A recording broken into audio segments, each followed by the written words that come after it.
How to use eShare.ai. To start uploading your data to eShare.ai, you have to sign in, using your registered username and password and click the arrow button. Here, you can upload all your data, photos, create folders for file and store everything in one place.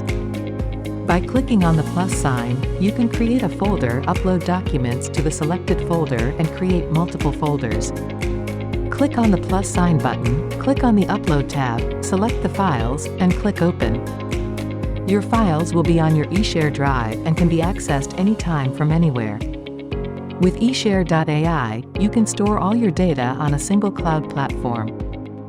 You can now download the eShare.ai app from the Play Store and the App Store to receive alerts and instant notifications. Thank you for using eShare.ai, Data Luggage Partner.